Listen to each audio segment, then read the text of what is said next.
27শে জানুয়ারি 2010 ঢাকা কেন্দ্রীয় কারাগার। রাত 9:30 থেকে 11টা পর্যন্ত ঢাকা কেন্দ্রীয় কারাগারের আশপাশ ও কারাগারের অভ্যন্তরের সব বিদ্যুৎ একযোগে বন্ধ হয়ে যায়। বন্ধ হয়ে যায় বললে ভুল হবে, বন্ধ করে দেয়া হয়। 1.5 ঘন্টা ঢাকা কারাগারের মতো স্পর্শকাতর জায়গায় কেন বিদ্যুৎ বন্ধ করে রাখা হয়েছিল সেটা একটু পরে বলি। আগে বিদ্যুৎ আবার ফিরে আসার পর কারাগারের অবস্থা কেমন ছিল সেটা বর্ণনা করা যাক।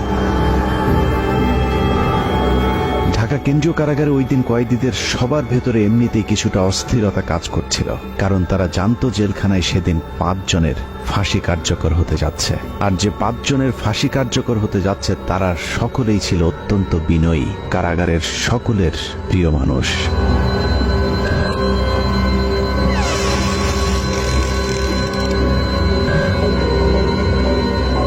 রাত 12:01 colonel Farooq Rahman, major AK Mohiuddin Ahmed artillery, Mohiuddin lancer ও সুলতান শাহরিয়ার রশিদ খানকে ফাঁসিতে ঝুলিয়ে হত্যা করা হয়। 4 জনকে ফাঁসি দেওয়া হলেও লাশের সংখ্যা ছিল মোট 5টি।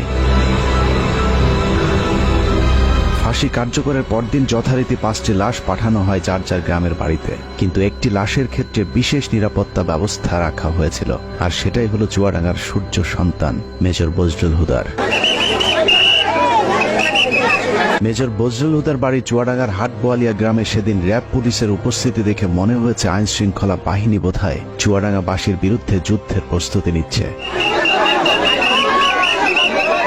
যুদ্ধের এই আয়োজন ছিল মূলত মেজর বজলুল হুদার মরদেহ যেন কেউ দেখতে না পারে সেটা নিশ্চিত করা।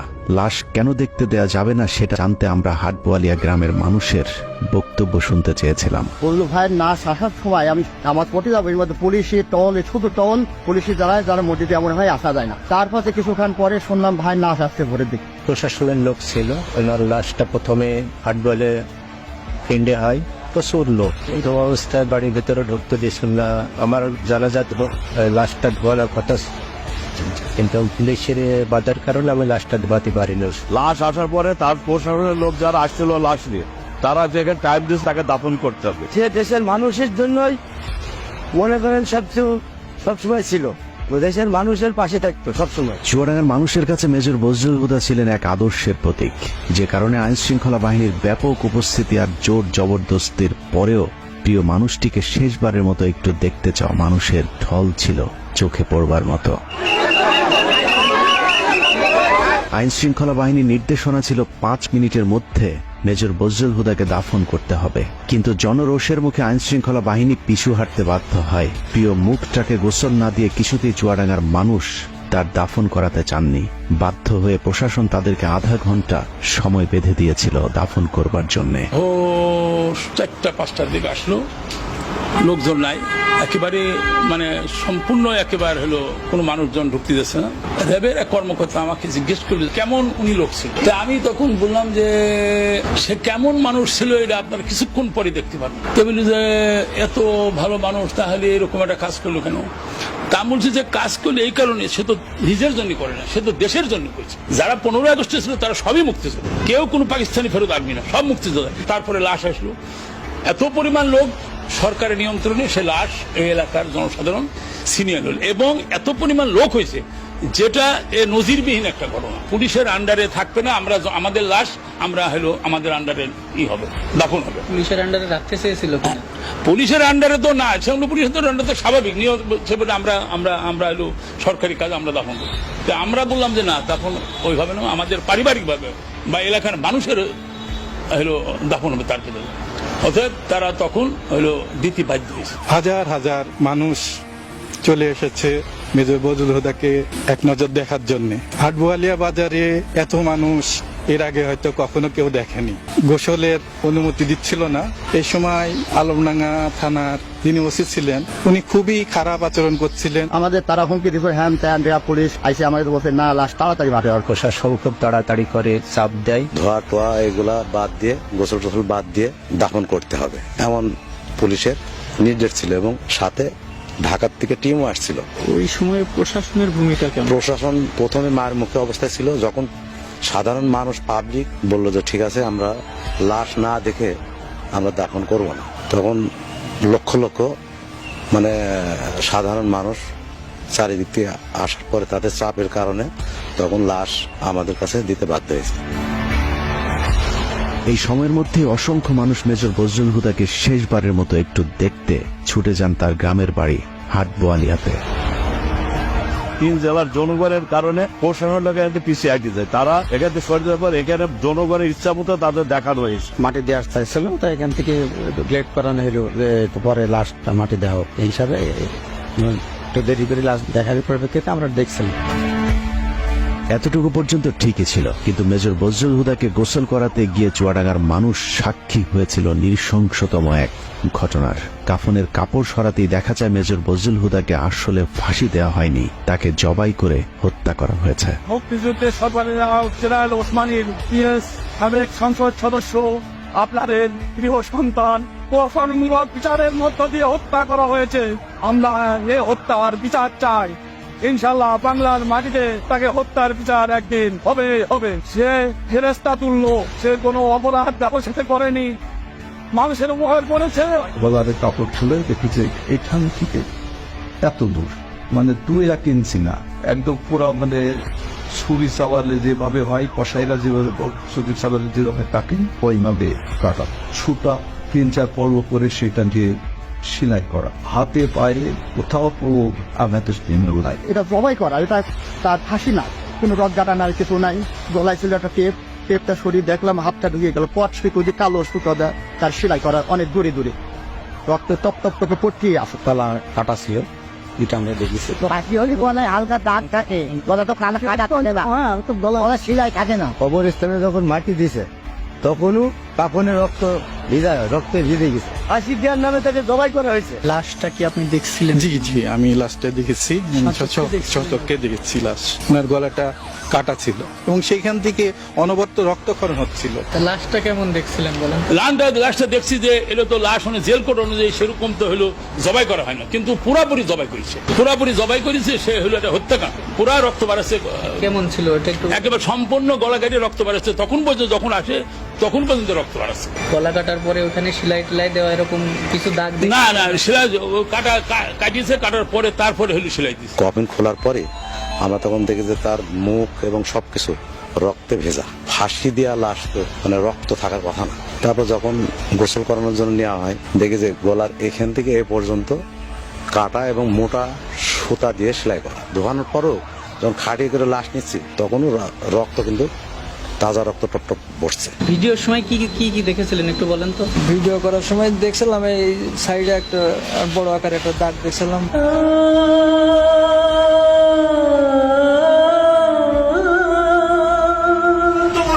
বুকে ব্যথা নিয়ে বেড়াচ্ছে আমার ভাইকে সিরিয়াল খুনি শেখ হাসিনা জেলখানায় ঢুকে নিজ হাতে জবাই করে হত্যা করেছিল।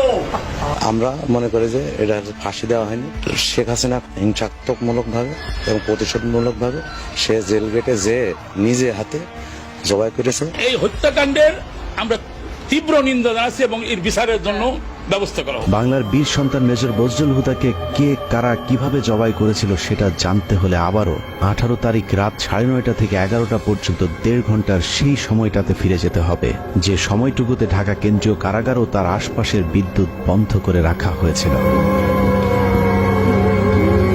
ওই রাতে ঢাকা কেন্দ্রীয় কারাগারে কয়েক ঘন্টায় যা ঘটেছিল তা হলিউডের হরর থ্রিলার মুভিকেও হার মানাবে। অনুসন্ধানে জানা যায় 2010 সালের 28শে জানুয়ারি রাত 9টার পরপরই জেল গেটের ভেতরে মোট 2টি কালো গ্লাসের গাড়ি প্রবেশ করে। ওই গাড়ির একটিতে এসএসএফ এর সদস্যদের সাথে শেখ হাসিনা এবং অপরটিতে জাহাঙ্গীর কবির নানক, ইসমাইল হোসেন সম্রাট, তৎকালীন ঢাকা বিশ্ববিদ্যালয়ের ছাত্রলীগের দুর্ধর্ষ ক্যাডার সিদ্দিক নাজমুল আলম ছিলেন। ধারণা করা হচ্ছে ওই রাতের অপারেশনের পুরস্কার হিসেবে পরের বছর 2011 সালে ছাত্রলীগের কেন্দ্রীয় সাধারণ সম্পাদকের পদে বসানো হয় নাজমুলকে। এছাড়া সম্রাট ও নানকদেরকেও দেয়া হয় গুরুত্বপূর্ণ দায়িত্ব। এর বাইরে ওই গাড়িতে ভয়ঙ্কর কুৎসিত দেখতে বড় গোফওয়ালা একজন মানুষ ছিল, যার নাম পরিচয় আমাদেরকে কেউ নিশ্চিত করে বলতে পারেনি। ডিএমপি কমিশনার একেএম শহীদুল হক সাহেব ছিলেন, স্বরাষ্ট্র সচিব যে আব্দুল সোমান সাহেব ছিলেন, কারা মহাপরিদর্শক যে ব্রিগেডিয়ার জেনারেল আশরাফুল ইসলাম খান উনিও ছিলেন, আর সম্ভবত ঢাকার ডিসি ছিলেন উনি জিল্লুর রহমান, ঢাকা জেলার ম্যাজিস্ট্রেট অমিতাভ সরকার উনিও ছিলেন ওইখানে। আরো বেশ কিছু লোকজন ছিল। গোয়েন্দা সংস্থার সাবেক এই কর্মকর্তা জানান, ওই রাতে মোট 2টি ফাঁসির মঞ্চ তৈরি করা হয়েছিল। এই 2টি ফাঁসির মঞ্চে দুজন দুজন করে মোট 4 জনকে ফাঁসি দেওয়া হয়। দূর থেকে কোন 4 জনকে ফাঁসি দেওয়া হয়েছিল সেটা বোঝা না গেলেও 5ম জনকে ফাঁসি দেয়া তো দূরের কথা, মঞ্চেই তোলা হয়নি। কিন্তু লাশ বের করবার সময় জেলখানা থেকে মোট 5টি লাশবাহী গাড়ি বের হয়েছিল। ফাঁসি থাকে সাধারণত সেই দিন তো এটা নর্মাল প্রসিডিওর, জেলখানায় নিরাপত্তাটা বেশ স্ট্রং থাকে। সেই দিনও যেটা আমাদের বেশ আলোচিত হয় জেলখানায়, ওই ফাঁসির মঞ্চের কাছে যে 4টা লাশ গাড়িতে উঠানো হয়, কিন্তু আরেকটা লাশ ঠিক প্রশাসনিক ভবনের ওখান থেকে নিয়ে গাড়িতে উঠানো হয়। এই ব্যাপারটা একটু অস্বাভাবিক। একই জায়গায় ছিল না। না, এটা তো আসলে 4টা যেটা লাশ প্রথমে উঠানো হলো, এটা তো ফাঁসির মঞ্চের কাছাকাছি, যেটা ন্যাচারাল। ওখানে ফাঁসির পরে ওখান থেকে লাশটা গাড়িতে উঠানো হয়, কিন্তু আরেকটা লাশ যেটা প্রশাসনিক ভবন থেকে বের করা হয়, এটাই হলো, এটার একটা ডিস্টেন্সের ব্যাপার আছে যে এখান থেকে কেন লাশ আসবে এবং কেনই বা এটা গাড়িতে উঠানো হবে, এটাই হলো প্রশ্ন। এই ব্যাপারটা নিয়ে পরের দিন বেশ আলাপ আলোচনা হয় জেলখানার ভিতরেও। ব্যাপারটা একটু অস্বাভাবিক। রাতে শেখ হাসিনার সাথে জেলখানার ভেতরে প্রবেশ করা খুনিরা সোজা চলে যায় প্রশাসনিক ভবনে, আর শেখ হাসিনা পুলিশ, র্যাব এবং স্বরাষ্ট্র মন্ত্রণালয়ের কর্মকর্তাদের সাথে দাঁড়িয়ে থেকে 4 জনের ফাঁসি নিজে প্রত্যক্ষ করেন। ধারণা করা হয় আসলেই তাদেরকে ফাঁসি দেওয়া হচ্ছে কিনা সেটা নিশ্চিত করতেই শেখ হাসিনা সেখানে উপস্থিত ছিলেন। ফাঁসি কার্যকর হবার পরপর শেখ হাসিনাও চলে যান প্রশাসনিক ভবনের ভেতরে। সেখান থেকে রাত 1টার কিছু আগে শেখ হাসিনা ও তার সাথে থাকা খুনিরা সেই একই পাজেরো গাড়িতে করে জেলখানা থেকে বের হন। কারাগারের অন্য আরেকটি সূত্র বজলুল হুদার পরিবারকে জানিয়েছিলেন, সেই রাতে বজলুল হুদাকে কারাগারের প্রশাসনিক ভবনের একটি কক্ষে জবাই করা হয়েছিল, যেখানে শেখ হাসিনা নিজে উপস্থিত ছিলেন এবং বজলুল হুদাকে জবাইয়ের আগে তার বুকের উপর পা চাপা দিয়ে রেখেছিলেন শেখ হাসিনা নিজে। সে রাতে শেখ হাসিনা সহ তার সাথে থাকা সব খুনির গায়ে রক্ত লেগেছিল, কিন্তু সম্রাটের গায়ে সাদা টি শার্ট থাকায় সেটা অনেকের চোখেই পড়েছিল। ওই পরের দিন একটা বিষয় খুব আমাদের দু একজনের নজরে আসে যে প্রধানমন্ত্রী জাহাঙ্গীর কবির নানক, সম্রাট আর নাজমুল যখন প্রশাসনিক ভবন থেকে বাইরে আসে, তখন এই সম্রাটের গায়ে রক্তের দাগ ছিল। দু একজন এটা দেখতে পায়। এখন ব্যাপারটা হয়েছে যে এই ধরনের জিনিসগুলো তো আমরা গ্যারান্টি দিয়ে বলতে পারছি না, কিন্তু তখন যে সময়, ওই সময় যে সমস্ত লোকজন উপস্থিত ছিল, যে এখন তারা সবাই এখন বাংলাদেশে বেশিরভাগই আছেন, পুলিশ প্রশাসনের মধ্যেও আছেন, এই সমস্ত অফিসার বা লোকজন যারা উইটনেস ছিল, যারা সাক্ষী ছিল, তাদেরকে এখন ধরলেই এই জিনিসটা মোটামুটি তদন্তের আওতায় আনা যায়। এবং তাদের পরিবার যেটা অভিযোগ করে যে তাকে জবাই করে মারা হয়েছে, এবং এই যে অস্বাভাবিক অ্যাক্টিভিটিস গুলো যেগুলো জেলখানার মধ্যে দেখা গেছিল ফাঁসির সময়, ফাঁসির পরবর্তীতে, এটা পরিষ্কার তদন্তের মাধ্যমে বের করাটা খুবই সহজ। ঘটনার বর্ণনা শুনে অনেকের কাছেই হয়তো অসম্ভব, অবিশ্বাস্য এক গল্পের মতো মনে হচ্ছে। তবে আপনি যদি শেখ হাসিনার ব্যক্তিগত সহকারী মতিউর রহমান রেন্টুর আমার ফাঁসি চাই বইটি পড়ে থাকেন, তাহলে আপনার কাছে শেখ হাসিনার চরিত্রের সাথে আজকের ঘটনাটি হুবহু মিলে যাবে। মতিউর রহমান রেন্টুর তথ্যানুযায়ী শেখ হাসিনা যেদিন মৃত্যুর খবর শুনতেন, সেদিন স্বাভাবিক দিনের চেয়ে অনেক বেশি খেতেন। এই ঘর থেকে ওই ঘরে দৌড়ে পৈশাচিক এক উল্লাস করতেন তিনি। জাহানারা ইমাম যেদিন মারা যায়, সেদিন শেখ হাসিনা বিছানার উপরে উঠে 2 হাত দিয়ে কাপড়ের 2 মাথা ধরে নাচছিলেন, কারণ তিনি জাহানারা ইমামকে তার প্রতিদ্বন্দ্বী মনে করতেন। এক কথায় শেখ হাসিনা একজন নরপিশাচ, রক্তপিপাসু, মানসিক বিকারগ্রস্ত একজন উম্মাদ, যে কারণে একজন মানুষ যার আর কয়েক ঘন্টা পরে ফাঁসি কার্যকর হবে, তাকেও নৃশংসভাবে জবাই করে হত্যা করবার কথা চিন্তা করতে পারে। একটু চোখ বন্ধ করে ভেবে দেখুন, কত নৃশংস নরপিশাচের হাত থেকে আল্লাহ আমাদেরকে বাঁচিয়ে দিয়েছেন। শেখ হাসিনা নাই, শেখ হাসিনা চলে গেছে, শেখ হাসিনা পালায় না। যাই হোক, 15 আগস্টের বীর মুক্তিযোদ্ধা মেজর বজলুল হুদাদেরকে আমরা সম্মান দিতে পারিনি, যে কারণে আজ আবারও শেখ মুজিবের প্রেতাত্মা আমাদের উপর চেপে বসেছিল।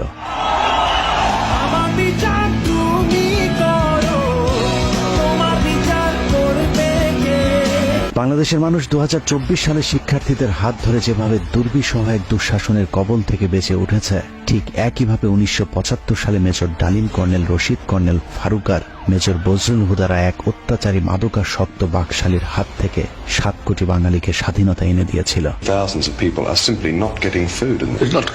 শেখ হাসিনার দুঃশাসন আমরা চোখে দেখেছি, কিন্তু শেখ মুজিবেরটা আমাদের থেকে আড়াল করে রাখা হয়েছে বলেই আমাদেরকে এখনো তাকে বিতর্কের ঊর্ধ্বে রাখার কথা শুনতে হয়। কিন্তু বাস্তবে শেখ মুজিব তার পরিবার আর দলের লোকজন ছাড়া অন্য সবাইকে তার কৃতদাসে পরিণত করেছিল।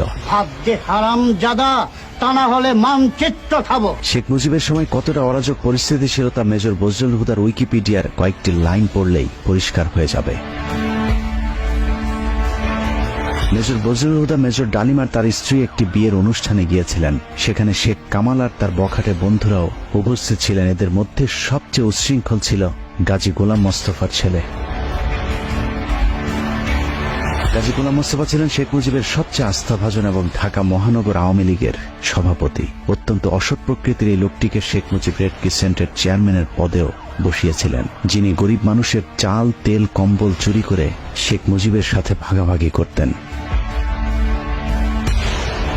ক্ষমতার দাপটে বিয়ের অনুষ্ঠানে আসা মেজর ডালিমের স্ত্রীকে অসম্মান করার সাহস দেখিয়েছিল শেখ কামালের বন্ধুরা। এ সময় মেজর ডালিম ও বজলুল হুদার সাথে শেখ কামাল বাহিনীর ধস্তাধস্তির এক পর্যায়ে তারা মেজর ডালিম ও তার স্ত্রীকে তুলে নিয়ে যায়। তাদের খোঁজে একদল সেনাবাহিনী গোলাম মোস্তফার বাসায় অভিযান চালালে শেখ মুজিব তার পুত্র শেখ কামালের বখাটে বাহিনীর কোনো বিচার না করে উল্টো মেজর ডালিম ও বজলুল হুদার সেনাবাহিনী থেকে কমিশন বাতিল করে দেন।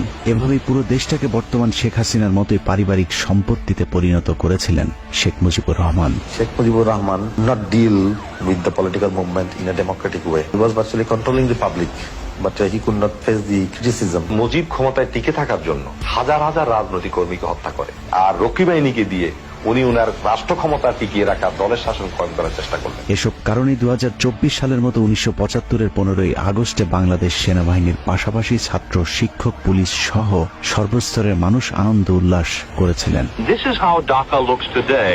The same tanks on the streets, soldiers still on guard, and yet it is almost as if nothing had happened. There was no rioting, almost no reaction to Sheikh Mujib's murder. Sheikh হাসিনাকে যেভাবে কুকুরের মতো পালিয়ে যেতে হয়েছে, কেউ তার রক্ষায় এগিয়ে আসেনি, ঠিক একইভাবে শেখ মুজিবের লাশ ধানমন্ডি 32 নম্বরে পড়েছিল। কেউ শেখ মুজিবকে একটু দেখতেও আসেনি। কেউ কোনো পদক্ষেপ নিল না। ওই লাশ পড়ে থাকলো 32 নম্বরে। কেন? এত বড় সংগঠন, এত নেতা কোথায় ছিল? জানা যায় লোকজন ডেকে পাওয়া যায়নি। 570 সাবানা রিলিফের কাপড়ে দাফন করা হয়েছিল বাকশাল মুজিবকে। আবার কি এক টুকরো কাফনের কাপড়ও নিয়ে যাননি, কাপড়ের পাট ছিঁড়ে তারপর সেই কাফন দেওয়া হয়েছিল। অন্যদিকে মেজর বজলুল হুদাদের জানা যায় পুলিশ দিয়েও মানুষের বাঁধ ভাঙা জোয়ার আটকে রাখা যায়নি। মানুষের চাপে আধা ঘন্টার মধ্যে দুবার জানাজার নামাজ পড়ানো হয়েছিল। যারা জানাজায় অংশগ্রহণ করতে পারেনি, দ্বিতীয় জানাজা নগরগোলা ঈদগাহ মাঠে লক্ষ লক্ষ জনগণ সবাই লাইন ধরে দেখছে, দেখার পরে এখানে তাকে দাফন করা হয়েছে। মেজর ডালিম হুদাদের জন্ম আছে, মৃত্যু নেই। মরণের মধ্য দিয়ে তারা অমর হয়ে আজীবন বেঁচে থাকবে এদেশের মানুষের হৃদয়ে।